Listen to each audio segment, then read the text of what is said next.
Le cri d'un Afrique.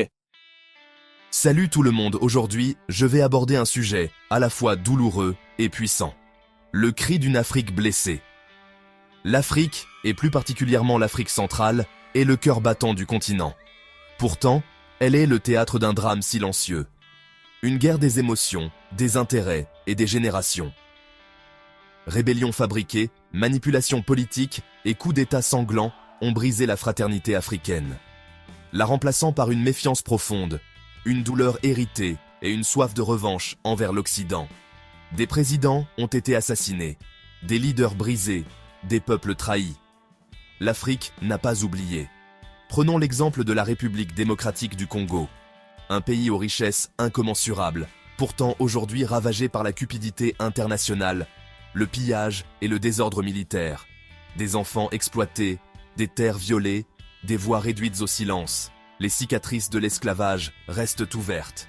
Elles se sont transformées en blessures politiques et économiques. Les générations actuelles portent des traumatismes non résolus, souvent transmis sans soin, sans pardon, sans réparation. Chaque conflit, chaque rébellion, chaque intervention étrangère creuse le gouffre identitaire et atteint la souveraineté. Où est passée la fraternité entre les nations africaines? Pourquoi des pays riches, en ressources comme le Burkina Faso, le Mali, le Tchad et le Cameroun, continuent-ils de servir les maîtres silencieux des puissances mondiales, pendant que leur population souffre, fuit et meurt? Les monarchies africaines, autrefois piliers de sagesse et d'équilibre, sont aujourd'hui manipulées ou ridiculisées sur les réseaux sociaux, réduites à des symboles impuissants, sans stratégie collective.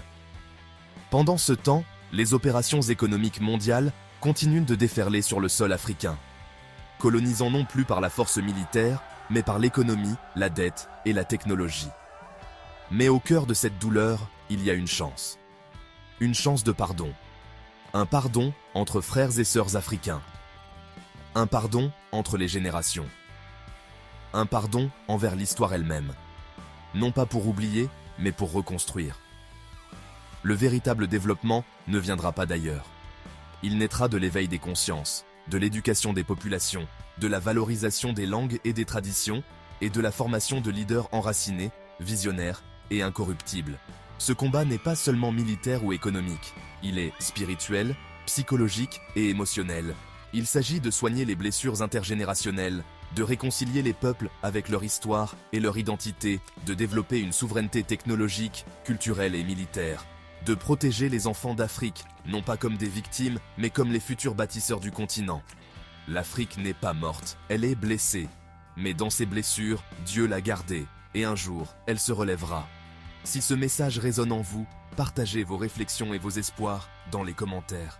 Engageons une conversation sur la reconstruction et la résilience. Merci de m'avoir écouté.